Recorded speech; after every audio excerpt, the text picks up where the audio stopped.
I would not have had you if I had known about the developmental condition. For our family, you are a superfluous presence. My world became utterly dark the moment my mother told me this. Lead the way. A new life begins for the three of us from now on, our father angrily proclaimed in front of our grandparents' empty house, sticking his head out the car window. My parents laughed and drove off, leaving me behind. All I could do was stand there, transfixed, watching the automobile go away. At most, I was 10 years old. Tracy is my name. It's my 25th birthday. Tony, my twin brother, and I used to share a home with our parents. But the reason we've been living apart for more than a decade is because of the past. My mother worked part-time while staying at home, and my father had a regular job. That was a typical household until we were in elementary school, when something notable happened. My brother started to shine once school started. It was always expected of him to get flawless test scores. What a great Tony!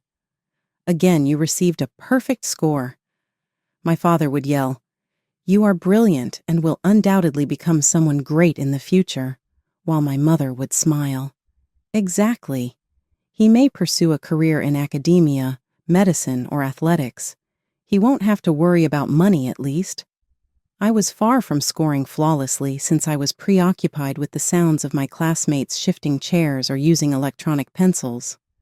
I was often getting in trouble from professors because I was unable to focus in class. Even though I was constantly chastised as a child, my parents eventually began to show more affection for my brother. My brother was the only one that was brought out for enjoyable activities and meals that he enjoyed. He could have anything he wanted, whenever he wanted it. On the other hand, I was ignored a lot. Perhaps things might have changed if I had discussed how my parents treated me at the time with instructors or other adults. I was unable to speak, though. I had trouble talking and putting my feelings into words. My thoughts were disorganized and dispersed across my mind. Even though I can express my opinions clearly now that I am an adult, I still get misinterpreted occasionally. Sometimes I react irrelevantly, even when I think I'm responding appropriately, and don't know what the other person is trying to say. My mother claims that I had a little developmental problem from birth. Even though I've been able to accomplish more as an adult, I still have a lot of challenges. I was tough for grown-ups to handle when I was younger, but that didn't mean they should ignore me. They ignored me, but I kept developing. Considering me a simpleton, my parents frequently made fun of me, and made fun of me for not being as good as my gifted brother. I could now argue against my parents' attitude, but at the time, they were in complete control, so I just smiled and put up with their harsh words and deeds without protesting. As he got older, my brother and I, who were close as kids, also started to have different relationships. My kind brother began to stare at me suspiciously and made no attempt to understand. Talk to me outside of school. It's a good thing that our faces differ. Nobody should believe that we are siblings, in my opinion. You are foolish, so keep silent. Before I realized it, my brother stopped being nice to me and started to treat me like I was repulsive. Eventually, he stopped talking to me altogether. My parents didn't seem to mind how he treated me, of course. My parents had stopped showing me affection or care. My days were limited to me getting by with very little.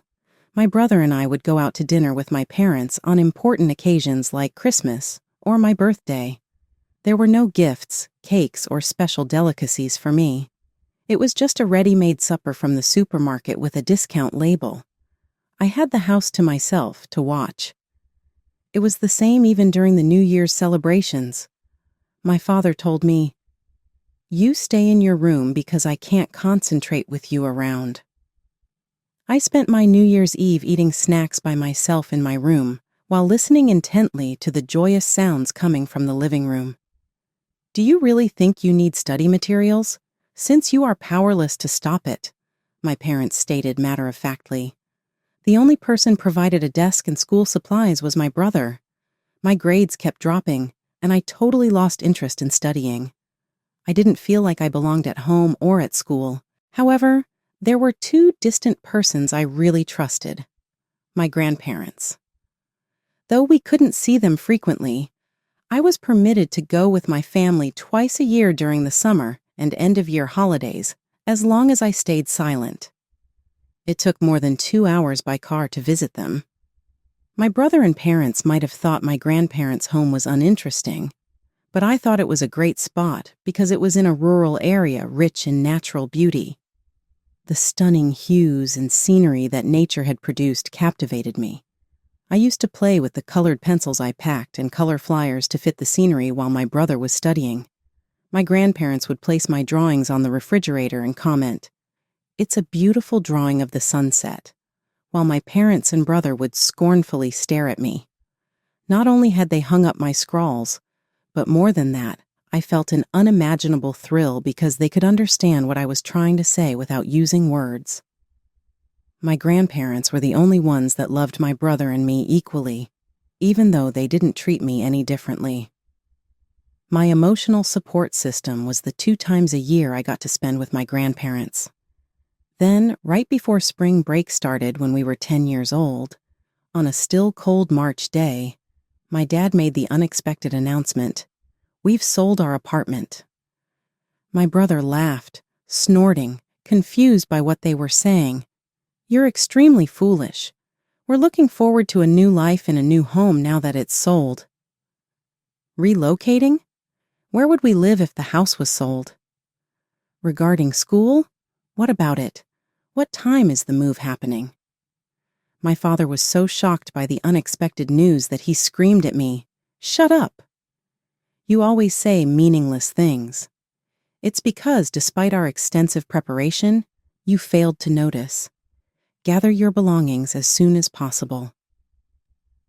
I hadn't realized until then, but the living room was already packed up.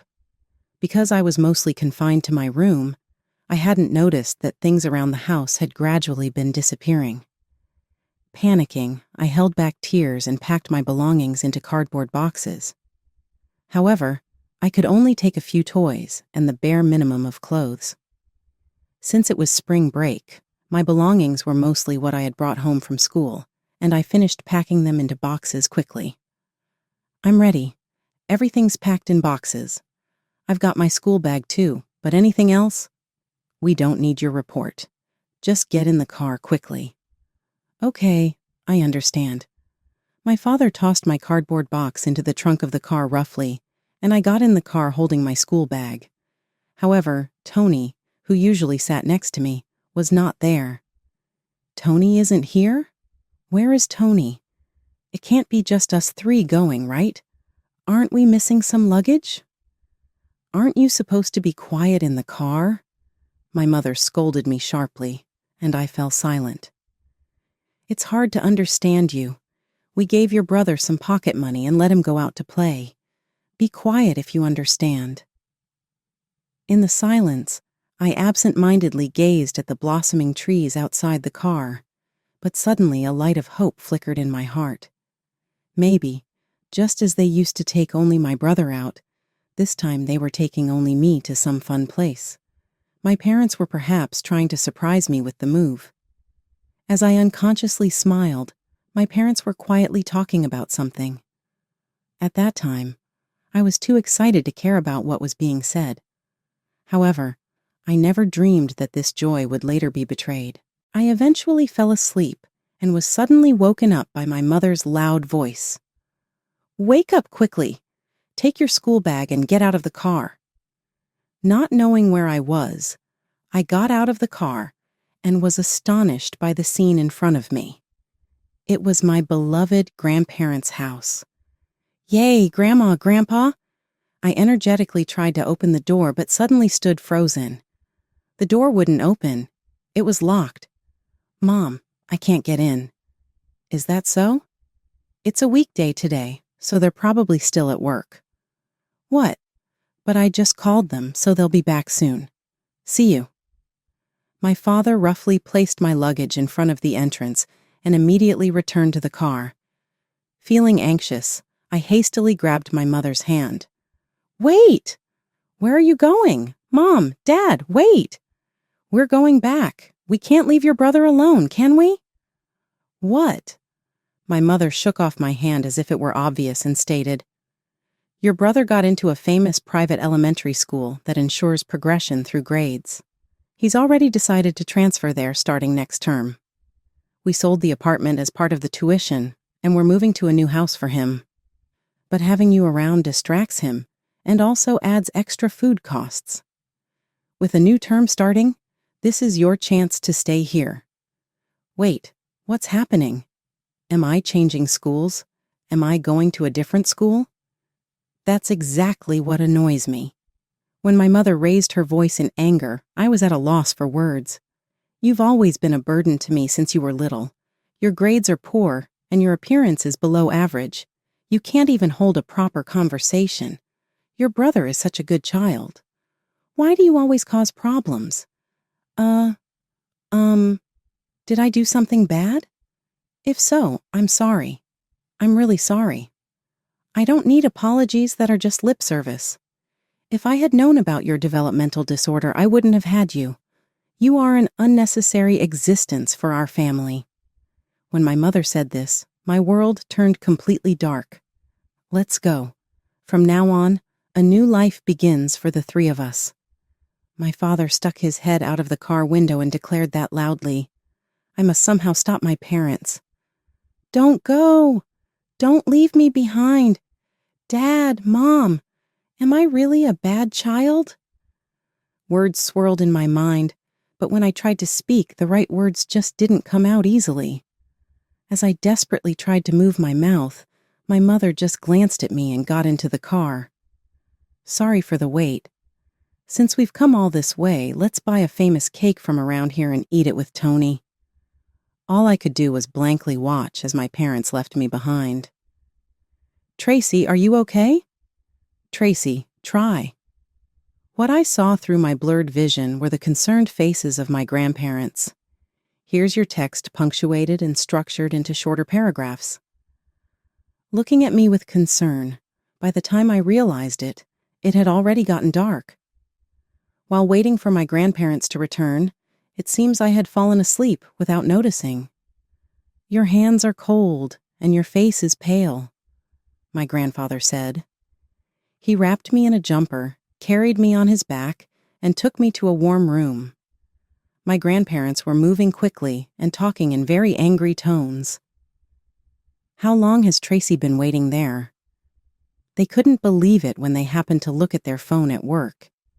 They had seen the message. We've left Tracy in front of the house.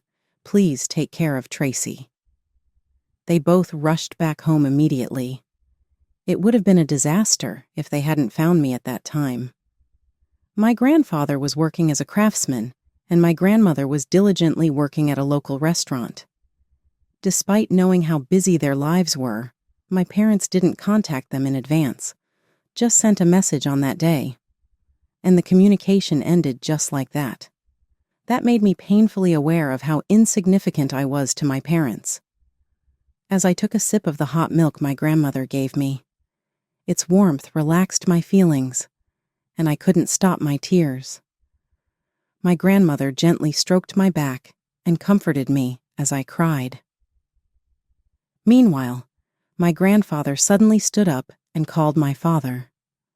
But the discussion escalated, and he eventually ended the call by slamming down the receiver.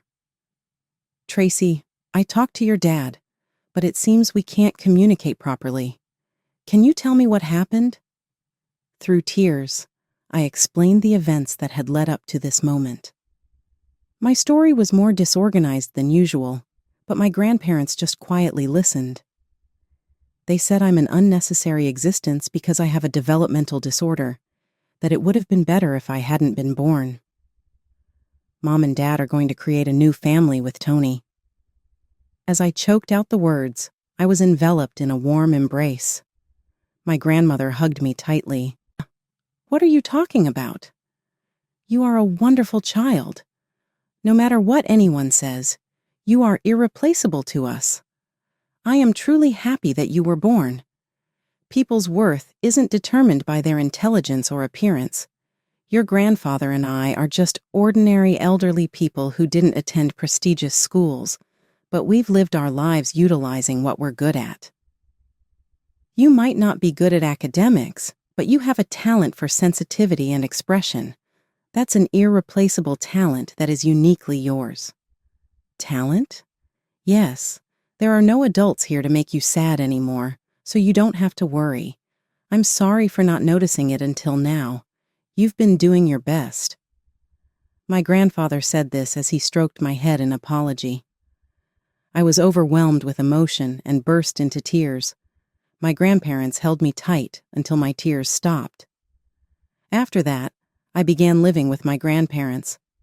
They enrolled me in a small local elementary school where the teachers were very understanding. One of them was the first person besides my grandparents who really understood me. Because it's a rural area with few students, they implemented an educational program tailored to individual needs, which took my characteristics into account and helped progress my lessons. Thanks to that, my grades, which had previously been poor, started to improve significantly. Even though I struggled with communication, I came to accept my unique traits and eventually made friends. I began to live a relaxed life, both mentally and physically, and found what I truly wanted to do. 15 years passed, and during that time, I never heard from my parents or brother. Before I knew it, their addresses and phone numbers had all changed. Just as my parents' and brother's faces were fading from my memory, that day suddenly arrived. "Open the door. You're in there, aren't you?" The sound of someone banging on the door violently shattered the early morning calm. My grandparents were already awake, and I, still groggy, headed to the entrance. "After leaving your own daughter for over a decade, what do you want now?"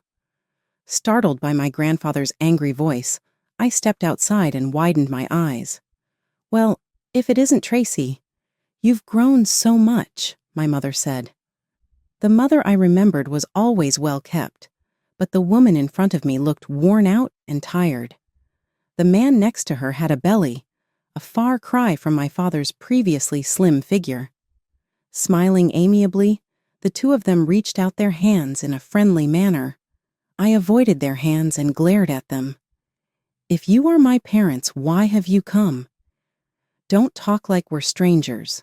We came to talk." "Talk?" "Yes, we are fully aware. It seems this workshop is making quite a profit now. Dad has gotten old, and as both a manager and a craftsman, he's reaching his limits, right? That's why we've come back. I thought I'd take over the business, and we heard our lovely daughter is set to inherit from him. That should be ours to receive." My grandfather snorted at my father and mother's words. "Oh, you came back to get a share of the leftovers and even take over the business? How presumptuous. An amateur with no basic knowledge of glass artistry taking over our workshop. We've already decided our successor." "What?" "Tracy. She will take over. She's a genius." "What?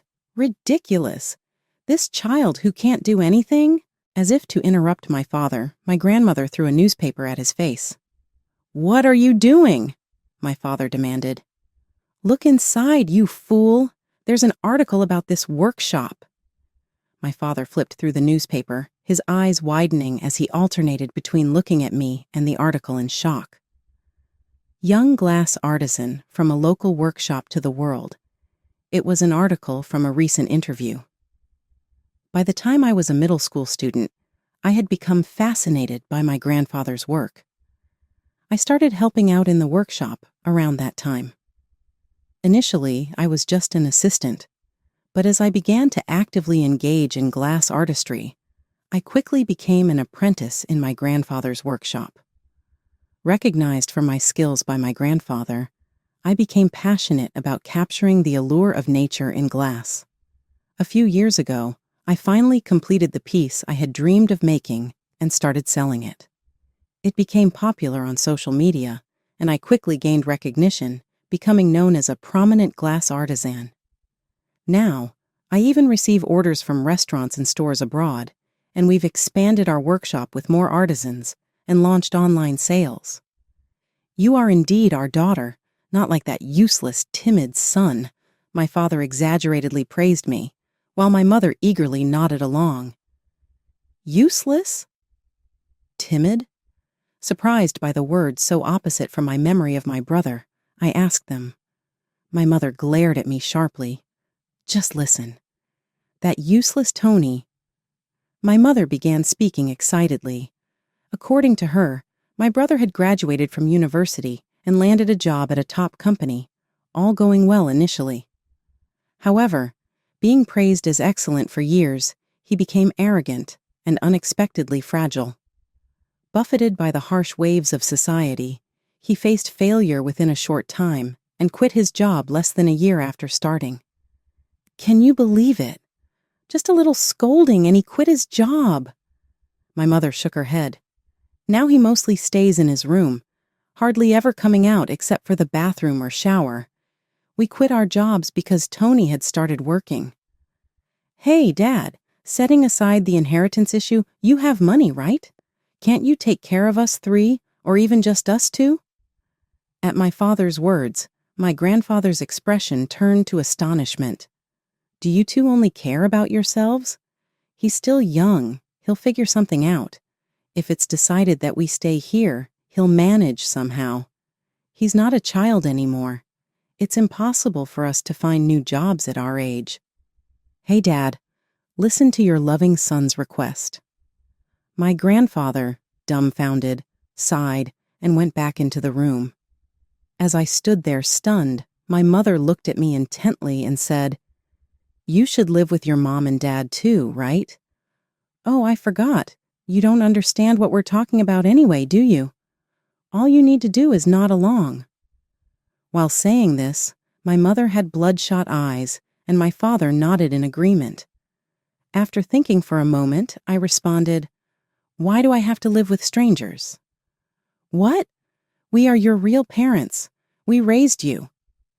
When I lived with my parents as a child, I never felt like I was being cared for. I barely existed. It was my grandparents and my teachers who truly raised me. I continued speaking to the two of them, who were frozen in shock. You may be my parents by law, but I have no memory of that. I can't live with strangers. I looked at them as complete strangers. If I was wrong, my grandparents would correct me, but their silence probably meant it was okay. As my grandfather watched with a smile, my father looked at him. Don't you think that's a terrible thing to say? Dad, say something. Indeed, if you want me to, I'll say something. It's strange to say you raised Tracy when you abandoned her at 10. No, not about me. Say something to Tracy. Tracy? Say something to your grandfather. Something? No, I mean, that's not it. You told me to say something, so I said something. My father, flustered and frustrated, began to flush. My grandfather started laughing with a chuckle. Don't abandon us, hey, Dad, my father pleaded. My grandfather waved his hand and shouted in a low voice, Enough already. Why would you say such spoiled things now? At my grandfather's stern voice, my father and mother froze in place. During this pause, my grandmother hurried to the kitchen. When she returned, she had a large bag in her hand. This is perfect. Now get out, you bad luck, she said, throwing salt at my mother's face. Ouch! What is this? Salt? The bag my grandmother held contained salt used for cooking. Parents who abandon their children are the epitome of bad luck, my grandmother said calmly as she continued to throw salt at my parents' faces. Go back already. I'll keep throwing salt until you leave. We have plenty of salt, so be prepared, my grandmother declared. Next to her, my grandfather stood holding a new bag. Leave! He shouted as he forcefully threw salt. The salt flew with force, hitting my parents directly in the face. Hey, Dad! Mom! Stop! Please stop it already! My parents cried out. However, My grandparents continued to throw salt, motionless, shouting, "Go back already! Never come back!" They yelled as my parents desperately clung to my hand. "Are you going to abandon your own parents? We're drowning in debt and struggling to live." "Shouldn't family help us out?" they said. "My family is only my grandparents," I responded. I forcefully shook off their wrinkled hands as my parents crumbled beside me. I took the bag from my grandmother and declared, "This is goodbye forever." Saying this, I emptied the contents of the bag over my parents. That moment was decisive, and my parents, disheartened, fled as if running away. As time passed, my brother appeared at our workshop. The debt collectors chasing my parents had left him behind when they fled the house at night. Soon the debt collectors came, evicted my brother, and he was left distraught. The police took him in, and as the only relatives, they contacted my grandparents. One who does not work does not eat. If you work hard and help out in the workshop, we'll provide a place to live and meals. What do you say? My grandfather proposed. Surprisingly, my brother agreed immediately. His work in the workshop was still unpolished, and he was often scolded by my grandfather and other staff. But once he started showing talent in online sales and accounting, he became indispensable to the workshop. My brother, who has grown up, is ashamed of his past actions and now acknowledges and supports my abilities. It's still too early to say we've reconciled, but I find it both delightful and embarrassing that he is now treating me kindly again. Interestingly, just when my brother was getting accustomed to the workshop's work and starting to be acknowledged by everyone, it seems our parents suddenly contacted him. "Tony, where are you and what are you doing? It's getting dangerous here. At worst, we might end up on a fishing boat. Please help us." Ignoring any mention of my brother's well-being after they left him behind and focusing only on themselves, my brother completely lost his patience. He changed all his phone numbers and email addresses, cutting off any means of contact from our parents. I wonder if those two are working on the sea now. As a result, both my brother and I truly feel relieved to have escaped from those parents. The dinner table, surrounded by my grandparents, my brother, and me, might not have special dishes, but it feels warm and comforting. In a slightly misshapen dish made by my brother, there are mashed potatoes cooked by my grandmother. My grandfather is enjoying his beer in a glass that I made. I am finally feeling a happiness I couldn't experience in my childhood.